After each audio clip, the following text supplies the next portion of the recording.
Good afternoon. My name is Darren Hayes. I'm a professor at the Seidenberg School of Computer Science and Information Systems, and I'm delighted to have here today Steve Rick, who is the Chief Executive of Forensic Analytics. So welcome, Steve. It's great to have you here on campus at Pace University. May I ask how far you traveled to be here today? Strictly speaking, I flew from Edinburgh on Wednesday down to London, and then Thursday morning I travelled from London to New York. But this time last week I was still in Tokyo, so it's been a bit of a mammoth travel session over the last week. Well, we certainly appreciate it, and we certainly appreciate you being a member of the Cybersecurity Board here at Pace University. So I would love to hear a little bit about your company and your role in that company and what's happening from a North American perspective. Well, Forensic Analytics is it's a 13-year-old company, 13-and-a-half-year-old company. We are specialists in digital forensics. We are a UK-based company, originally UK-based, and founded by two expert witnesses who were wrestling with the vast volume of data that was available to law enforcement to conduct investigations, and primarily that data came from mobile phones. They were wrestling with the challenge of growth of data, criminals becoming more and more creative in their uses of technology, and even today, law enforcement is in an arms race with criminality, and we play a small part in helping redress that balance. And they started to develop. They found another founder to join them 13 years ago, who was a data scientist, Andrew, with a background in investment banking, and he helped them develop our CSAS software, and that was the start of our software business. And what it basically did. It saved time and it saved money, which of course all law enforcement are really keen on, and it helps them solve crime as well. Then that's an added bonus. So Forensic Analytics has grown significantly over the last 13 years. I joined the business 6 years ago. In fact, it was my sixth year anniversary earlier this week. And I came from a background of 30 plus years in technology, often a mix of both software and infrastructure. And what we now do is we provide integrated services to law enforcement primarily in the UK, but increasingly now in the US, and that's one of the reasons I'm here in this great city of New York. And what we've done is we principally, software is our core product offering, and we've got various iterations of that aimed at, first of all, intelligence analysts and senior investigating officers.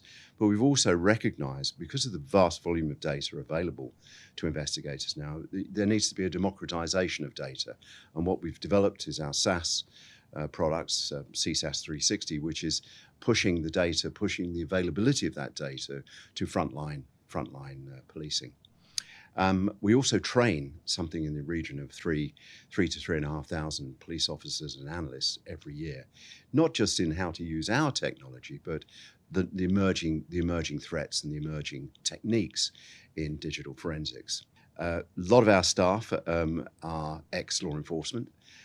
We have a lot of intelligence analysts who are both, they support our customers in analysing the data and introducing new techniques. We have a bunch of trainers who, all of them are former analysts, either in counterterrorism or in serious and organised crime investigations. And we also have a number of our team. In fact, our chief product officer now is a former senior investigating officer of investigating serious and organised crime, and a number of our product owners are likewise former senior investigating officers. And we've designed our products based on our user community. So we've based our product design on the personas of users. So rather than just being a pure tech business who engineers a better mousetrap, what we've tried to do is understand what our customers want, what they need. And that's been a big part of what we've been doing here in the US over the last 4 years. And we spent 3 years understanding what investigators needed. And we've had fantastic support from particularly DA's offices and here in New York have been enormously supportive. So for some of our students out there listening, I'm sure you've gone through many, many CVs and resumes over the years. Those studying technology, are there certain types of skills, hard skills, soft skills that you're looking for in a good candidate? You must have this down to a fine art. I wish I had, yeah. But I think Arnold Schwarzenegger, believe it or not, coined the phrase "be curious," and I think that was also echoed by I don't know how many people have seen the Ted Lasso series, but Ted, apart from believe, he also said be curious. And I think it's that curiosity. And I think when I look at our founders, Joe Hoy, Martin Griffiths and Andrew Heusler, I think the one common denominator, apart from being great fun, they are really curious. They get perplexed and they get concerned when they don't understand something. And I think it is that pursuit of understanding, that curiosity to understand how people do things and why people do things, I think is a really important attribute. And I think that applies pretty much to any, particularly undergraduates and postgraduates. I think it is maintain your curiosity. Don't, nowadays, and we've just been talking about the emergence of AI and the impact that is having, it becomes understanding a technology, understanding the use cases, understanding the threats and issues with it, and that was a good part of the conversation we've had for the last couple of hours. I think is really important. Be curious, believe in yourself. I think explore things that are uncomfortable. Stretch yourself and be able to demonstrate that. So I'm a sailor. I used to be a bicycle racer, so I still ride my bike, not quite as fast as I used to. I'm a hiker. Last year I was in Nepal hiking around, doing the Annapurna circuit. I love travel, and apart from I have a knee injury at the moment, but I'm usually in the box, so I'm in the boxing gym a couple of times a week. What my advice would be, make sure you balance you have things outside of the work environment.